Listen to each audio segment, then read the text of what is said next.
Hello everyone. इस video में हम पढ़ने वाले हैं सिस्टम एनालिसिस एंड डिज़ाइन के बारे में। यहाँ पर हम बात करेंगे सिस्टम एनालिसिस एंड डिज़ाइन होता क्या है, इसकी ज़रूरत क्या है, सिस्टम एनालिसिस क्या होता है, सिस्टम डिज़ाइन क्या होता है और क्यों हम इस सब्जेक्ट को पढ़ रहे हैं, इसकी इंपॉर्टेंस क्या है, ये सारी चीज़ें। इस वीडियो के एंड पे आपको कुछ चीज़ें क्लियर हो जाएंगी, जैसे कि किसी भी तरह का जो सॉफ्टवेयर होता है उसे अपडेट क्यों किया जाता है, उसका अपडेट आता ही क्यों है, प्लस अपडेट आता है तो उसके पीछे जो प्रोसेस होता है उस अपडेट लाने से पहले का, ठीक है, वो क्या होता है और उसका सिस्टम एनालिसिस एंड डिज़ाइन से क्या लेना देना है। तो सबसे पहले यहाँ पर हम ये जान लेते हैं कि सिस्टम एनालिसिस एंड डिज़ाइन में सिस्टम क्या होता है। तो जैसा कि यहाँ पर डेफिनेशन दी हुई है, system is a group of elements और component which work together to accomplish a common task. System क्या है? ग्रुप ऑफ एलिमेंट्स या कंपोनेंट्स है। ठीक है, यहाँ पे जो एलिमेंट्स और कंपोनेंट्स क्या होंगे, जैसे मान लेते हैं कि एक सॉफ्टवेयर कंपनी है, ठीक है, तो उसके जो डेवलपर्स होते हैं ढेर सारे, जो मिलके एक सॉफ्टवेयर को कंप्लीट करते हैं, बनाते हैं, तो वो जो डेवलपर्स हैं वहाँ पे वो क्या हो गए? एलिमेंट्स या फिर कंपोनेंट्स हो गए, which work together to accomplish a common task. वो सब क्या करते हैं? एक साथ काम करते हैं एक कॉमन टास्क को कंप्लीट करने के लिए।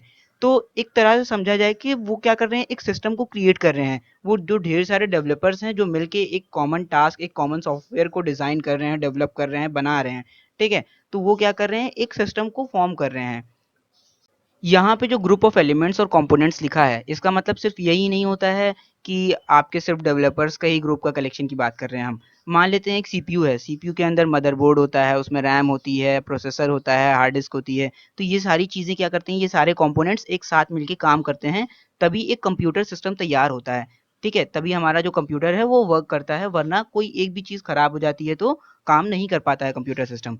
ठीक है, तो इसी चीज़ को एक सिस्टम कहा जाता है कि जब ढेर सारे एलिमेंट्स या कंपोनेंट्स एक साथ काम करते हैं एक कॉमन टास्क को कंप्लीट करने के लिए, तब वो एक सिस्टम को फॉर्म करते हैं। अब ये तो हो गया सिस्टम। अब बात करते हैं सिस्टम एनालिसिस एंड डिज़ाइन की। ठीक है, तो यहाँ पे एकदम सिंपल लफ्ज़ों में अगर डेफिनेशन की बात करें तो दी हुई है, in very simple words, system analysis and design is a study in which we learn how to analyze an existing system and create a better one।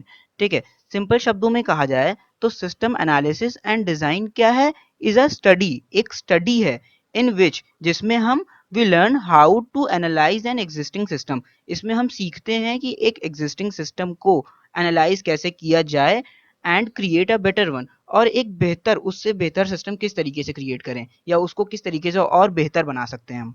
ठीक है, तो यहाँ पे क्या होता है कि सिस्टम एनालिसिस एंड डिज़ाइन में हम एक बने बनाए सिस्टम को या पहले से जो काम कर रहा है उसको स्टडी करते हैं, जिससे हम एक नए सिस्टम को क्रिएट कर सकें, उसको और अपडेट कर सकें।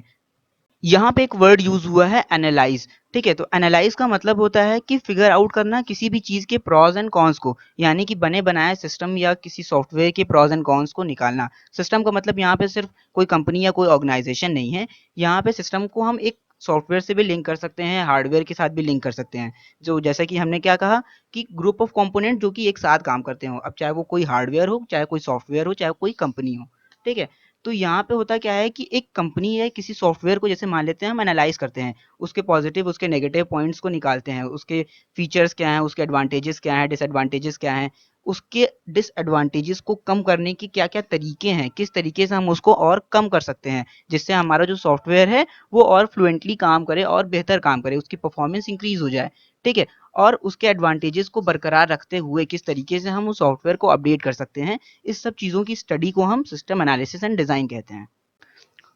अब बात आती है वाई वी नीड इट, हमें इसकी क्या ज़रूरत है, हम इस सब्जेक्ट को पढ़े ही क्यों भैया, ये हमारे सर पे क्यों सवार है। ठीक है, तो इसका वन लाइन आंसर ये है, फॉर सिस्टम डेवलपमेंट, सिस्टम के डेवलपमेंट के लिए। सिस्टम यानी कि चाहे वो सॉफ्टवेयर हो, चाहे कंपनी हो, चाहे कोई हार्डवेयर कंपोनेंट क्यों ना हो, ठीक है, उसके डेवलपमेंट के लिए। डेवलप मतलब होता है उसको बनाना, उसको और बेहतर बनाना, ठीक है, अपग्रेड करना या अपडेट करना। ठीक, तो सिस्टम के डेवलपमेंट के लिए हमें सिस्टम एनालिसिस एंड डिज़ाइन की ज़रूरत है। ये सब्जेक्ट हमें वो सारी चीज़ें, वो सारे टूल्स, वो सारी टेक्निक सिखाता है और प्रोवाइड करता है, जिसकी हेल्प से हम अपने सिस्टम को और बेहतर बना सकें, उसको और बेहतर डेवलप कर सकें, जिससे वो मार्केट में टिका रह सके। सिस्टम डेवलपमेंट में भी दो चीज़ें होती हैं कि आप एक नए सिस्टम को बना रहे हो या फिर अपडेट कर रहे हो पुराने सिस्टम को ही।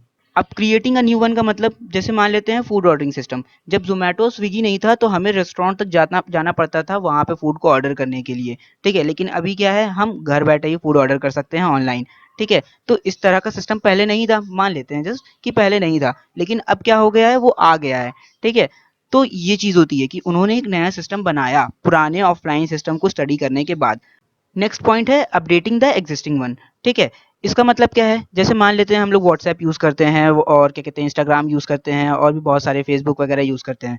तो इनके क्या होते हैं, अपडेट्स आते रहते हैं। तो अपडेट्स क्यों आते हैं, क्योंकि वो स्टडी करते हैं पुराने सिस्टम में क्या कमियां थी, उसके फीडबैक्स लेते हैं, देखते हैं यूजर्स के फीडबैक किस तरीके से हैं, कि उसके अंदर प्रॉज एंड कॉन्स क्या हैं। फिर उसके बाद उसे क्या किया जाता है, अपडेट किया जाता है। तो वही चीज़ बताई जा रही है कि जो पहले से बना बनाया सिस्टम जो भी सॉफ्टवेयर है, उसको अब हम क्या करेंगे, उसके फीचर्स को और बढ़ाएंगे, बेहतर करेंगे। तो यही वजह है कि हम इस सब्जेक्ट को पढ़ रहे हैं। सिस्टम एनालिसिस एंड डिज़ाइन असल में दो टॉपिक से मिलकर बना है। पहला है सिस्टम एनालिसिस, दूसरा है सिस्टम डिज़ाइन। या फिर आप ये भी कह सकते हैं कि इसकी दो सब कैटेगरीज हैं। सिस्टम एनालिसिस अलग होता है, सिस्टम डिज़ाइन अलग होता है, जिनको एक साथ मिलाकर सिस्टम एनालिसिस एंड डिज़ाइन कहा जाता है। तो सबसे पहले यहाँ पर हम सिस्टम एनालिसिस के बारे में पढ़ेंगे। तो पहला पॉइंट कह रहा है कि system analysis is a process of studying and observing a system to know how it works and to identify its goal and purposes. तो सिस्टम एनालिसिस एंड डिज़ाइन क्या है, एक प्रोसेस है। किस चीज़ का प्रोसेस है, स्टडीइंग एंड ऑब्जर्विंग का। ठीक है, एक सिस्टम को स्टडी और ऑब्जर्व करने का प्रोसेस है। क्यों करना है, to know how it works, ये जानने के लिए कि वो कैसे काम करता है। And to identify its goal and purposes, ये जानने के लिए कि उसका गोल या उसका पर्पस है क्या। सिंपल शब्दों में कहा जाए तो सिस्टम एनालिसिस में हम एक सिस्टम या किसी भी तरह का सॉफ्टवेयर कंपोनेंट हो, चाहे हार्डवेयर कंपोनेंट हो या कोई कंपनी हो, हम ये देखते हैं, ये ऑब्जर्व करते हैं कि वो कैसे काम कर रही है, उसका गोल क्या है, वो गोल पूरा करने के लिए वो किस तरीके से काम कर रही है, क्या क्या चीज़ें, क्या क्या स्टेप्स उठा रही है। ठीक है, इन सारी चीज़ों की हम स्टडी करते हैं। उसमें कौन से पॉजिटिव पॉइंट्स ऐसे हैं जिनकी वजह से वो गोल आराम से पूरा कर पा रही है। ठीक है, और ऐसे कौन से ड्रॉबैक्स हैं या ऐसी कौन सी चीज़ें हैं जिसको हम और बेहतर कर सकते हैं। ठीक है, तो यह बेहतर करने की ज़रूरत है जिन चीज़ों की, तो इन सब चीज़ों की एनालिसिस को ही सिस्टम एनालिसिस कहा जाता है। और साथ ही साथ यहाँ पर हम ऐसे पॉइंट्स, ऐसे चीज़ों को, ऐसे फैक्ट्स एंड फिगर्स को कलेक्ट करके रखते हैं अपने पास, जिससे हम अपने सिस्टम को बाद में अपडेट कर सकें। अब दूसरा point, system analysis is conducted for the purpose of studying a system और its part in order to identify its objectives. अब सिस्टम की एनालिसिस कराई ही इस पर्पस के लिए जाती है जिससे हम पूरे सिस्टम को अच्छे से समझ सकें। लेकिन यहाँ पे एक पॉइंट लिखा है, और इट्स पार्ट, और its part in order to identify its objective. ठीक है, कभी कभी ऐसा भी हो सकता है कि हमें कुछ स्पेसिफिक पार्ट्स को ही स्टडी करना हो, जिससे हम ये जान सकें कि उसका रोल क्या है उस पूरे सिस्टम के अंदर। ठीक है, अब कॉमन सी बात है कि अगर हम किसी पार्ट को स्टडी कर रहे हैं तो इसका मतलब ये है कि हम ये जानना चाहेंगे ना कि वो है क्यों वहाँ पे। ठीक है, उसका काम क्या है, वो कैसे काम कर रहा है, वो गोल को अचीव करने में किस तरीके से हेल्प कर रहा है। तो ये मतलब था सेकंड पॉइंट का। फॉर एग्जाम्पल मान लेते हैं कि हमारा जो कंप्यूटर सिस्टम था वो खराब हो गया। ठीक है, जिसके मदरबोर्ड में कोई प्रॉब्लम थी जिसकी वजह से वो खराब हो गया। तो अब हम क्या करेंगे, हार्ड डिस्क को चेक करेंगे या फिर जो है जो हमारा मॉनिटर होगा उसको चेक करेंगे? नहीं, कॉमन सी बात है, हम मदरबोर्ड को चेक करेंगे। ठीक है, तो उसी तरीके से इसीलिए यहाँ पे लिखा हुआ है और इट्स पार्ट।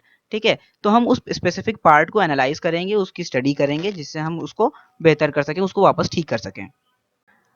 अब थर्ड पॉइंट कह रहा है, it specifies what the system should do. ठीक है, सिस्टम को क्या करना चाहिए, ये बताता है कि सिस्टम को क्या करना चाहिए। तो कॉमन सी बात है कि अगर हम सिस्टम की एनालिसिस कर रहे हैं तो इसी पर्पस के लिए कर रहे हैं ना, कि सिस्टम को हमारे क्या करना चाहिए।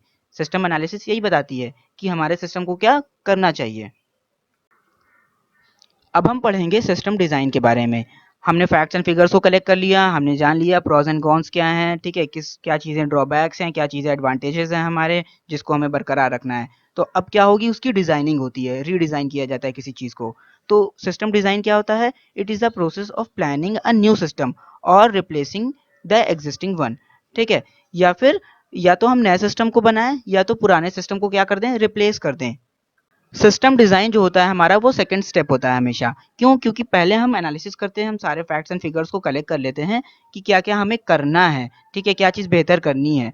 ठीक, उसके बाद क्या करते हैं, उसके बेसिस पे एक ग्रुप ऑफ डेवलपर्स होते हैं जो कि उसको फिर से डिज़ाइन करते हैं, उसका नया डिज़ाइन क्रिएट करते हैं, उसको और बेहतर किस तरीके से हम बना सकते हैं, वो सारी चीज़ें, वो सारी टैक्टिक्स सीखी जाती है।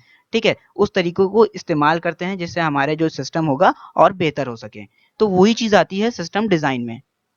और बिना अच्छी एनालिसिस के आप एक अच्छा सिस्टम डिज़ाइन नहीं कर सकते, याद रखिएगा। क्योंकि अगर एनालिसिस अच्छी नहीं हुई है, स्टडी अच्छी नहीं हुई है, तो आप कैसे किसी चीज़ को डिज़ाइन कर सकते हो? क्योंकि आपको पता ही नहीं है कि उसके प्रोज एंड कॉन्स हैं ही क्या, तो आप उसको बेहतर कैसे बनाओगे?